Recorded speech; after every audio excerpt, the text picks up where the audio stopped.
are at the start of a new year, and with it marks a season where our culture turns to this idea of making New Year's resolutions, right? New year, new you, but also same you.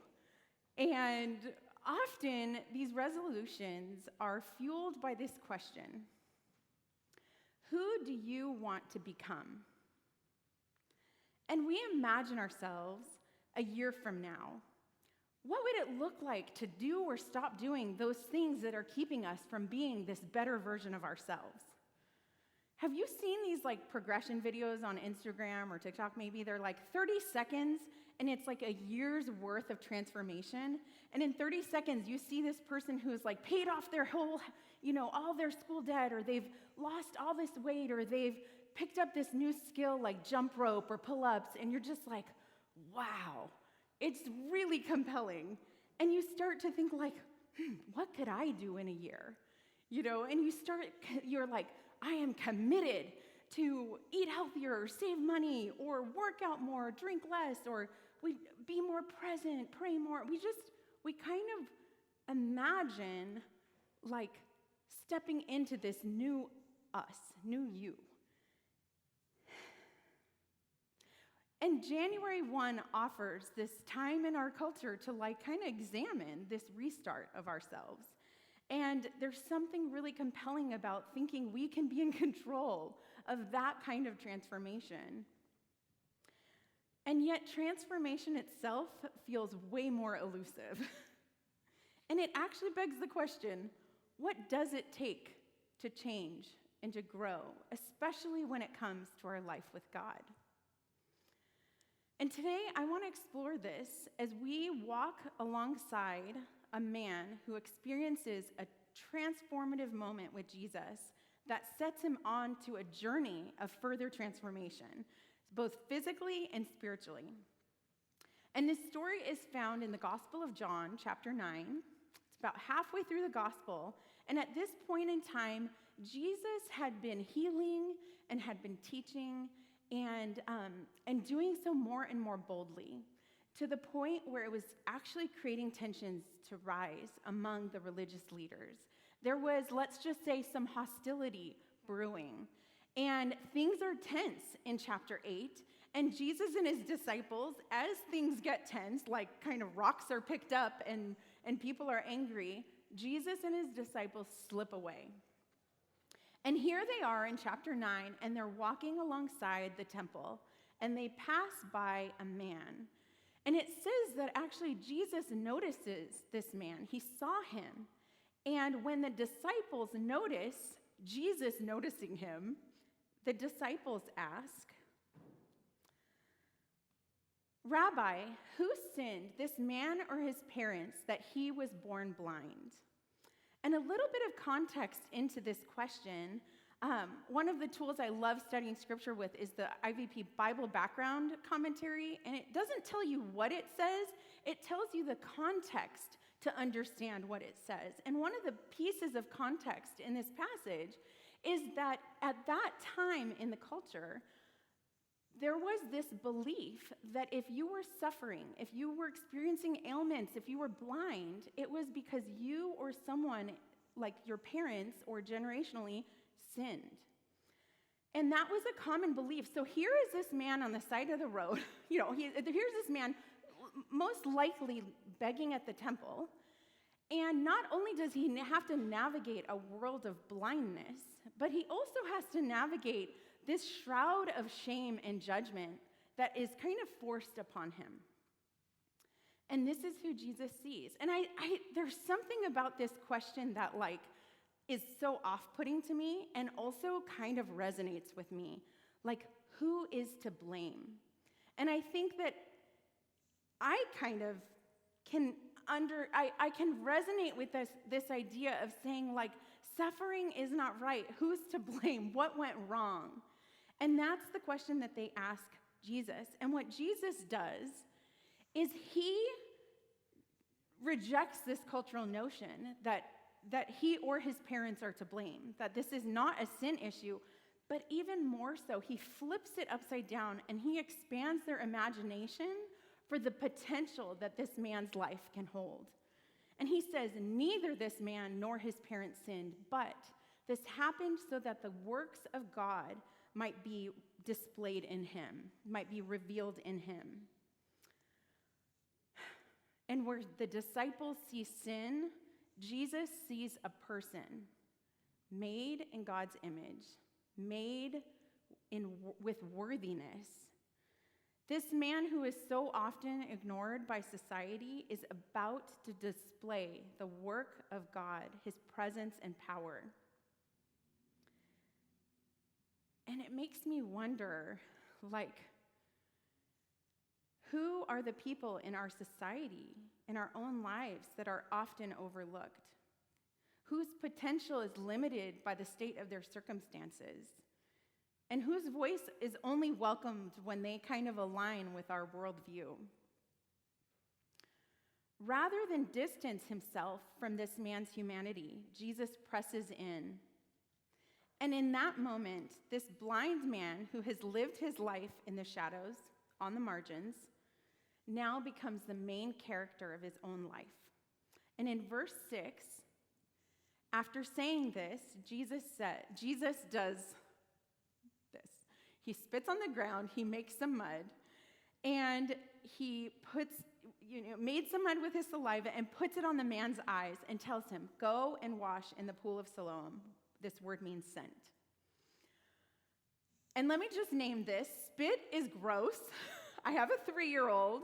He's really into spitting little puddles around our floor, and I walk around barefoot at our house and I step in it, and it just is, I have to wash my feet. It is disgusting to me. Or he'll give me a sloppy kiss, and I'm just like, thank you, I love you, and so there is this gross factor in terms of Jesus making this spit mud.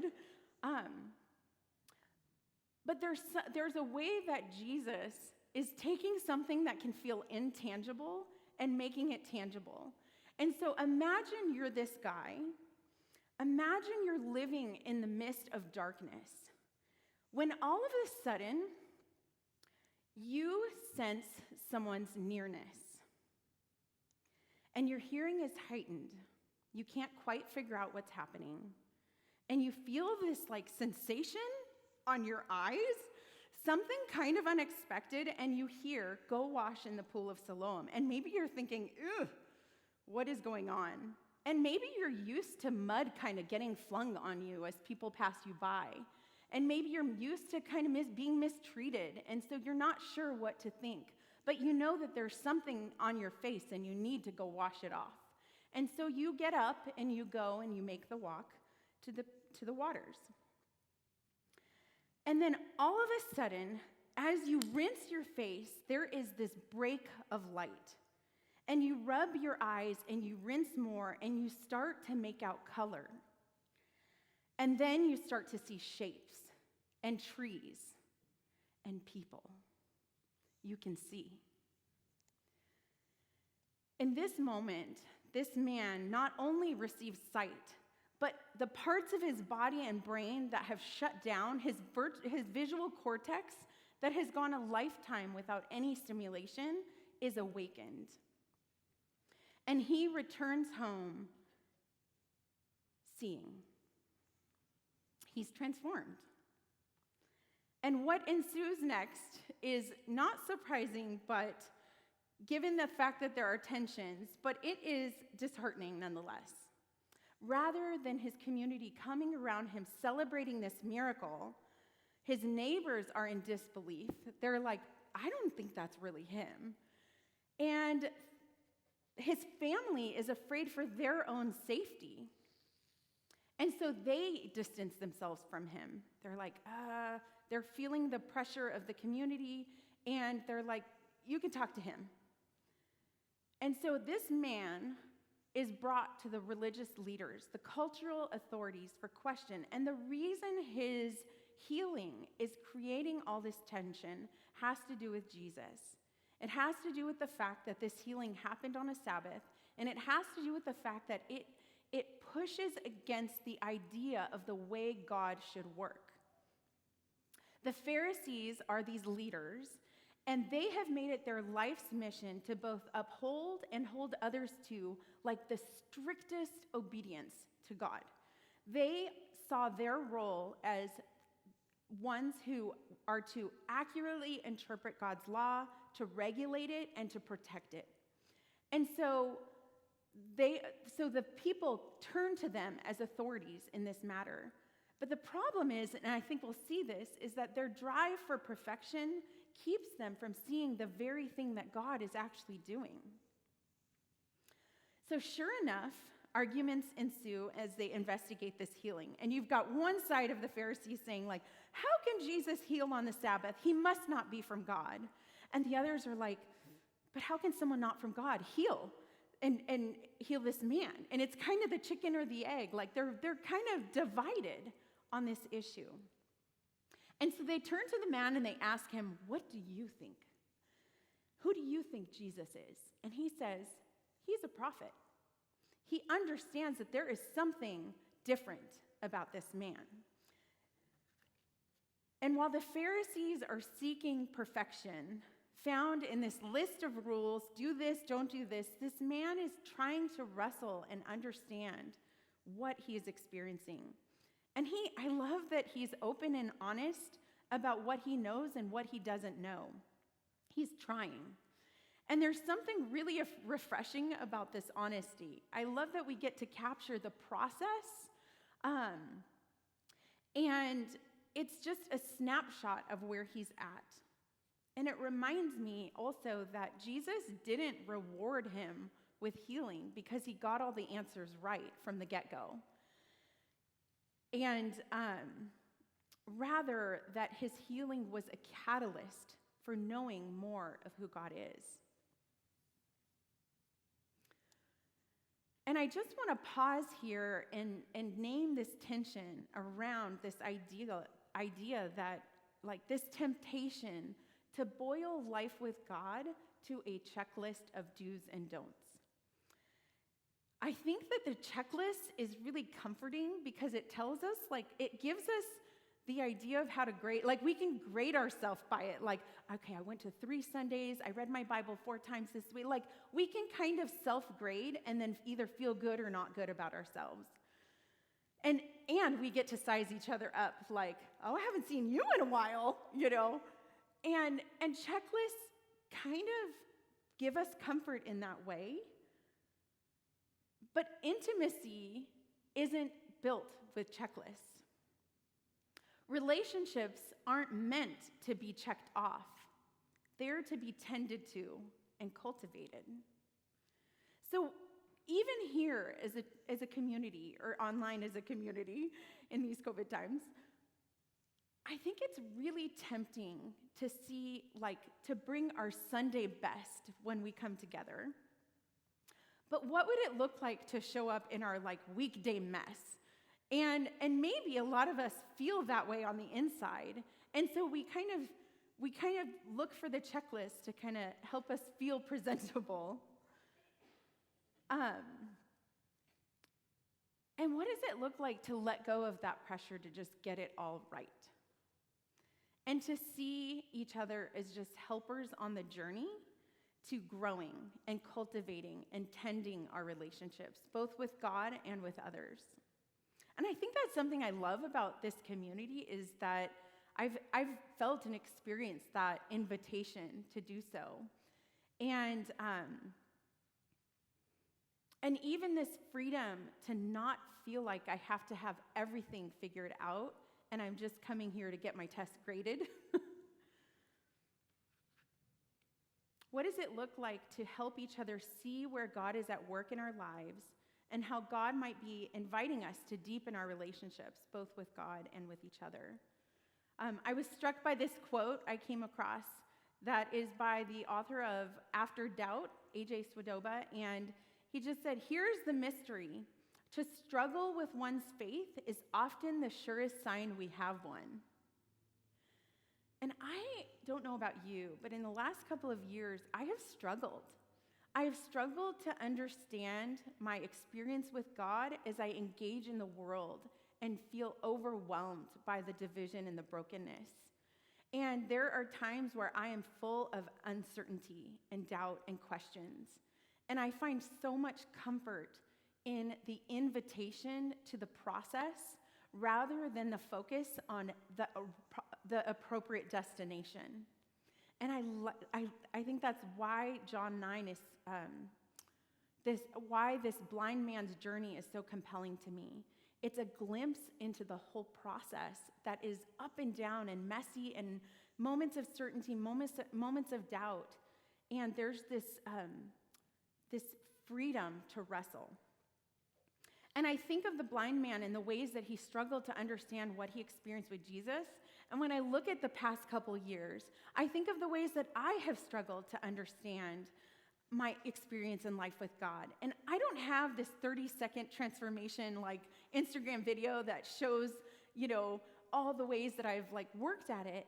But when I reflect back at the last year, that felt really hard, full of hard moments, I think collectively and interpersonally. And the glimpses that come up for me are these moments of raw connection and vulnerability. These moments where I have limped in here and received prayer from a friend, and moments where I've felt the Spirit's nudge, and as I examined my inner world and just felt the lightness of God as I opened myself up to that. Things that I think of in the last year are walking alongside a friend who is herself managing a chronic illness, and now her husband has been diagnosed with cancer, and being able to not have the words and not have the answers, but to sit with her in the questions. Those are the moments when I look back at the last year, I think they have shaped me. Spiritual transformation happens not when we seek to amass the most information about God, but when we open ourselves up to God and to each other. But the work of seeing and being seen is really hard. I think we live in a culture where technology enables us to avoid discomfort at all costs. And I want to share a couple of ways that I have felt this, and I've also tried to press into it. So sometime in the last year, I realized, and probably from a sermon or a teaching or something, but I realized that one area I was avoiding discomfort was anytime I was driving and there was somebody on the corner that was asking for money, I felt myself averting eye contact, making sure my doors are locked, and just thinking about my security. And I have been wrestling and been working with God around seeing people as people loved and made in God's image, made with inherent worth and value, and worthy of dignity. And this is an area that it feels embarrassing to say, because it's like, whoop-de-doo, you're making eye contact. But I did. I committed to make eye contact. And I said, even if I don't have something to give, I can give dignity. And I am going to see a whole person. And it's been something that has been changing me slowly. There's something really shaping about pressing in and seeing all my junk come to the surface and realize my biases and my fears and my anxieties. And there's also something really beautiful on the other side of it, of seeing someone smile, seeing someone's eyes. And it's something I'm still working on and still pressing in. But one way that I've translated it is, now that my son is in kindergarten and I am walking him a half a mile to school every day, I started to realize how often I just walk by so many people and see nobody. And sometimes I'm lost in my head and I'm just thinking of all the things I need to do that day. Sometimes I'm just grateful for 12 minutes of silence because I don't get that throughout the day. But the more I've been cognizant about this idea of what it takes to see and be seen, I have been making it I've been kind of showing up and seeing what happens. And so at first, I've got my mask, but I'm like, I'm going to try and just make eye contact and like have smile eyes, with people I walk by. And then those smile eyes turn into head nods. It's like you walk by the same, grandpa walking his granddaughter to school, and you kind of do the head nod of familiarity. And then actually, now that we're like 3 months in, I'm starting to have these conversations with people that now have become familiar. And there's, the small talk, which can feel really, I think that kind of stuff can be really awkward for me. But I also realize that kind of stuff is really bonding, right? So now when I sit in front of the gate waiting for my son to come out, I've got these little moments of connection. And I share these examples not to say like, connect, work at this, but actually to say it is really hard to connect. And I think that is why we have to work at it, because it is really, really, for many reasons, easy to avoid discomfort, especially because we've got our phones and we've got our AirPods, and we can avoid at all costs. I think it's also really easy to avoid because of the lenses to which we see ourselves and the lenses to which we see others. And when I think that people are easier to deal with when you don't have to deal with them as people. But when we press into the discomfort of our own awkwardness, our own biases, our own preferences, these moments of connection are where we are actually seen and where we see others. And I see this in the story of the blind man. So, coming back to the blind man, the story comes to a head. He has been, rejected from his community. The religious leaders have had enough, and they have cast him away. And the end of this story is this line where, there's an image. So it says, Jesus, having heard that he had been cast out, went and found him. And I love that.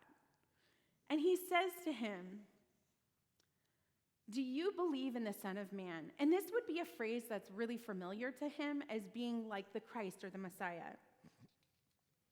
And on keeping trend, he is open, honest, and curious. And he says, tell me, who is he? Tell me so I may believe in him. And Jesus reveals, you have now seen him. In fact, he is the one speaking with you. And the man says, Lord, I believe, and he worships him. Throughout this passage, people have struggled to see this man as anything more than his sin. They were blinded from the work that God was doing in him. And the story began with Jesus seeing him and ends with Jesus finding him. And it's the first time in the Gospel of John that we see Jesus reveal himself and is worshipped worshipped in who he fully is. And I wonder what it would look like to look ahead this year and resolve to practice this discomfort, press into the discomfort and press into this practice of seeing and being seen. And what that would do both to transform us and also transform our life with God and with others.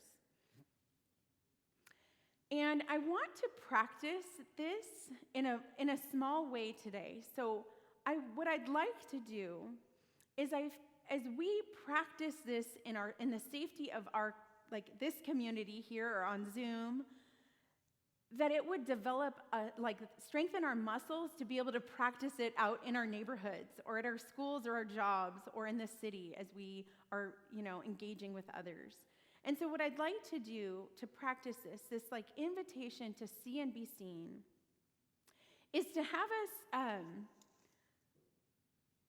I want you to think of something that makes you think of home. And in a couple minutes, we're going to share that with someone. So what I want you to do is think of something that makes you feel at home. And this could be a sound, a smell, a food. It could be a person or a place.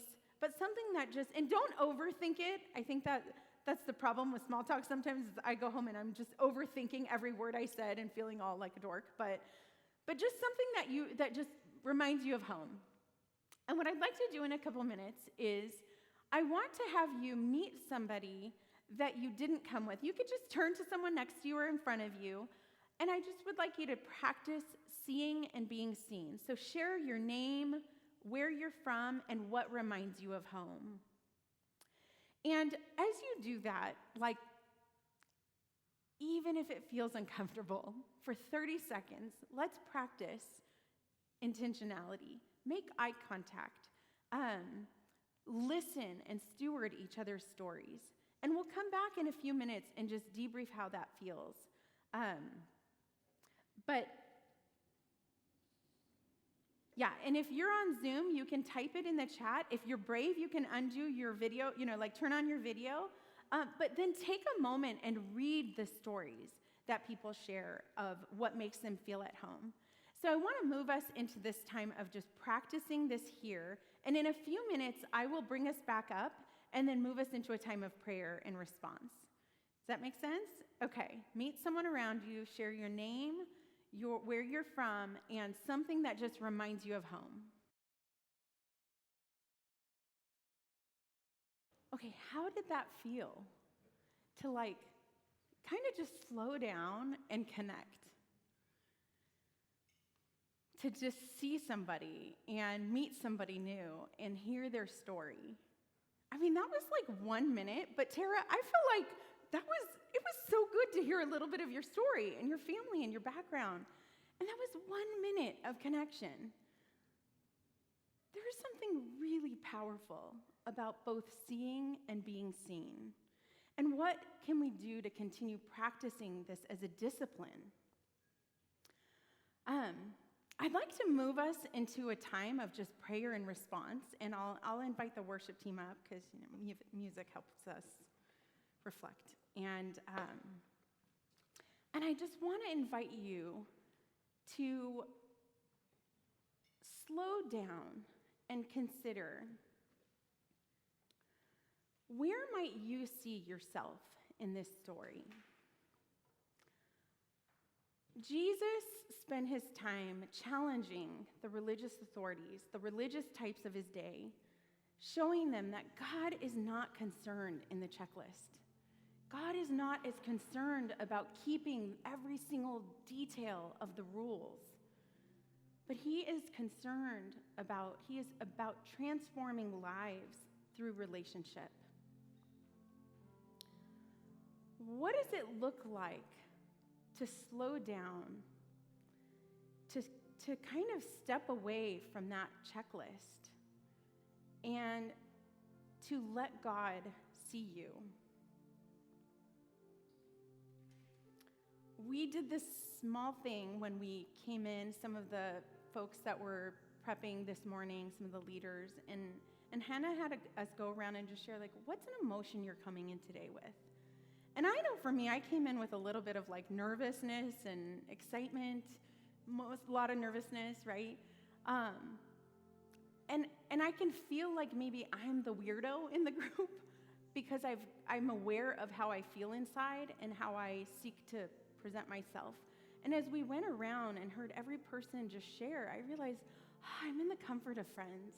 I'm in good company. None of us have this figured out. We are all trying to connect and to grow and to change. And there's just something really helpful about hearing and seeing. And then being able to look inward and say, am I overwhelmed? How can I invite God into that? Instead of just feeling like I carry this burden, it's up to me to carry this burden and to do it all best and to do it all right. And so as we take a moment to move into some worship and to experience communion or to just sit and pray, what does it look like to connect with the Lord in an honest, open way. Maybe that's a question. God, why am I struggling with this feeling or this area?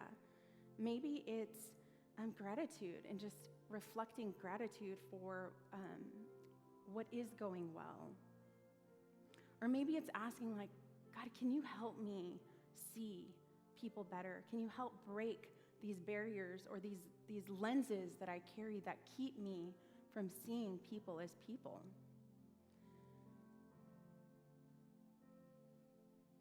And what does it look like to receive that for our own lives and to also participate in that in others' lives, to see people, to steward their stories?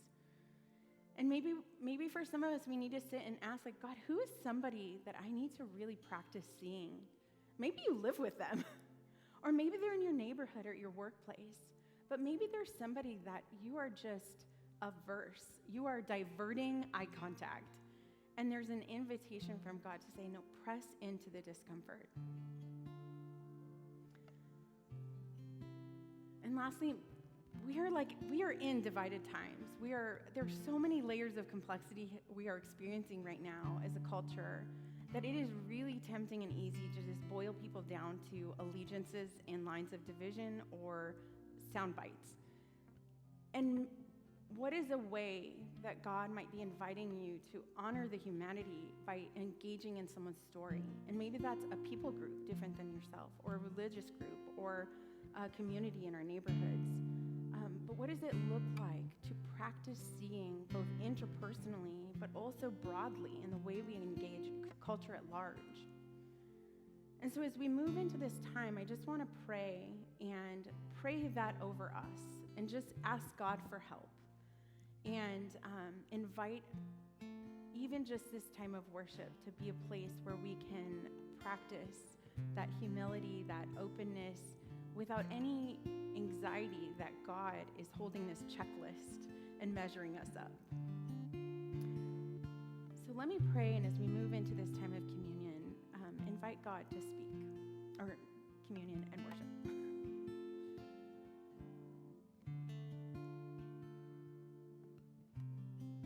Would you find us in this moment? Would you open ourselves? Will you help us open ourselves to be found? God, would you speak and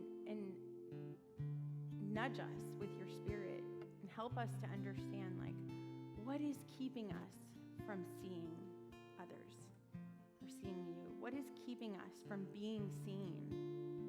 And would you free us from those things? God, I pray that you would even speak to us, like, what are the voices in our lives that are overlooked, and who are the stories, who are the people that you want us to press in and engage and honor?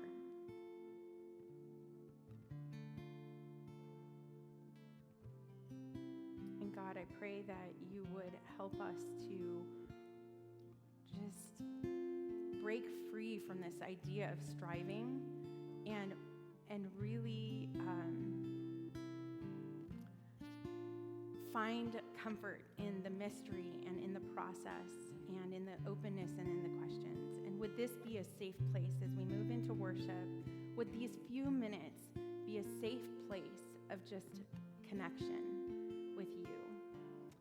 And we trust that you love us and you want to speak and you want to help us. And we ask for that help. And we pray and we love you.